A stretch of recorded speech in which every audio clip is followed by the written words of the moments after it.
परमहंस सद्गुरु श्री स्वामी स्वरूपानंदाय नमः।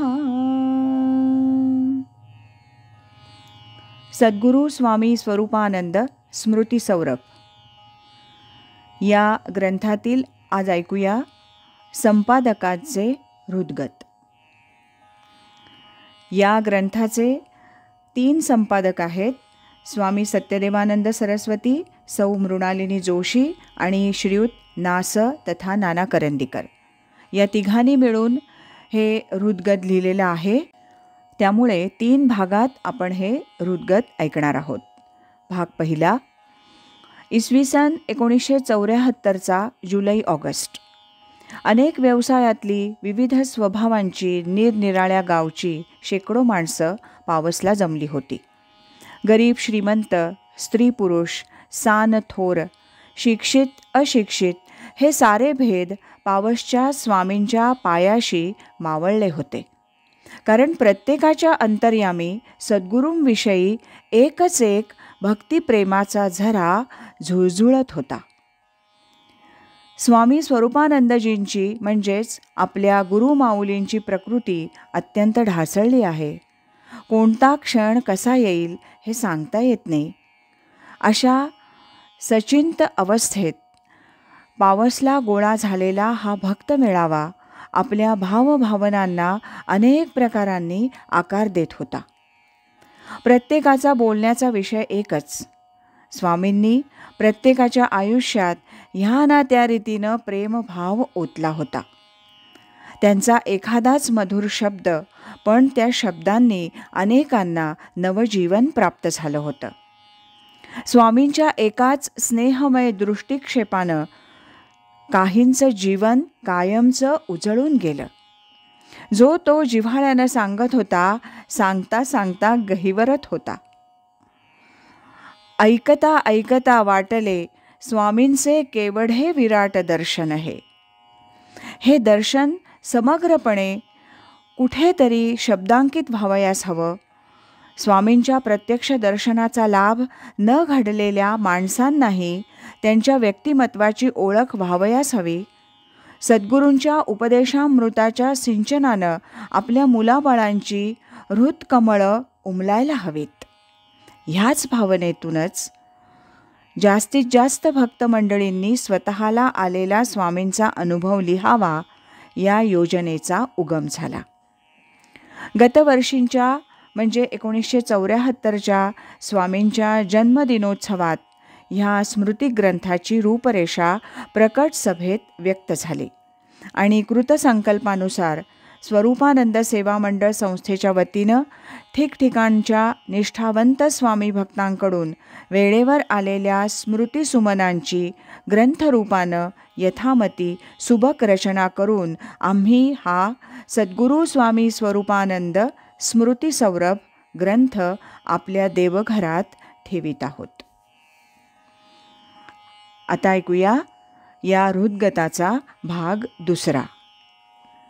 ह्या स्मृतिसंग्रहात एकंदर 37 साधक भक्तबंधूंनी आणि 25 माता भगिनींनी लिहून दिलेल्या आठवणींचा समावेश केला आहे।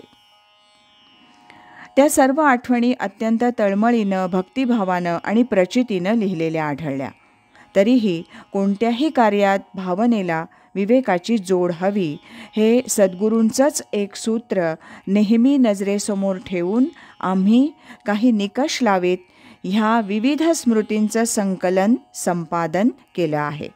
हे आवर्जून नमूद करावयास हवं। ग्रंथाची पृष्ठमर्यादा, कालमर्यादा, भाषा सौष्ठव, आटोपशीर निवेदन, सद्गुरूंचं व्यक्तिमत्व प्रामुख्यानं प्रतिबिंबित झालं की नाही अशा अनेक गोष्टी लक्षात घेणं जरूर असल्यानं आलेल्या स्मृतींपैकी काही आठवणी पूर्णपणे बाजूलाच ठेवाव्या लागल्या। पुष्कळशा स्मरणचित्रांना छोटा आकार देणंच भाग होतं। काही ठिकाणी वाक्यरचना बदलावी लागली। विशेषतः सद्गुरूंच्या मुखातले शब्द म्हणून जिथं निर्देश होता तिथं फारच काळजीपूर्वक शब्दार्थ आणि निवेदकाचा आशय याचा विचार करावा लागला। अगदी उशिरा म्हणजे 8 डिसेंबर नंतर आलेल्या आठवणींचा ग्रंथात अंतर्भाव करणं शक्यच नव्हतं. संपादनाचं कार्य किती नाजूक हातानं करावं लागतं ह्याची थोडीशी कल्पना आमच्या गुरुबंधू भगिनींना यावी म्हणून हा प्रपंच. आता ऐकूया भाग 3. स्मृतिसौरभ ग्रंथातील आठवणीतून काही समान अनुभूतींचं दर्शन घडतं ते असं. स्वामीजी हे सर्वांची प्रत्येकाची आस्थेनं प्रथम चौकशी करीत. ज्याचा जसा भाव त्याप्रमाणे पेलेल तेवढं भक्तांना कृपादान देत सोहम बोध करीत. आपण स्वतः अकर्तेपणं नांदत असता दुसऱ्यास मोठेपणा देऊन भक्ताला प्रचिती आणून देत. ज्याचा त्यालाच बोध व्हावा अशी त्यांची मनीषा आणि योजना असे. मंत्रतंत्र, उदी अंगारा, गंडादोरा असल्या गोष्टींचं स्वामींना अगदी वावडं असे. तथापि त्यांच्या ठिकाणी असलेल्या प्रचंड अध्यात्मशक्तीचा सहज आविष्कार होऊन भक्तांना त्यांच्या परिसरात दिव्यनाद, अलौकिक प्रकाश, सुगंध इत्यादी अनुभव येत असत. स्वामींच्या कृपेनं पुष्कळ जीव सन्मार्गाला लागले. जे मुळात सन्मार्गगामी होते त्यांची त्या मार्गावरची श्रद्धा स्वामींच्या दर्शन अनुग्रहानं एकविध होऊन त्यांची वाटचाल द्रुतगतीनं होऊ लागली. अनेकांना अंतःसमाधान प्राप्त झालं. ह्या सर्व पैलूंचं दर्शन प्रस्तुत स्मृतिसंग्रहात होतं.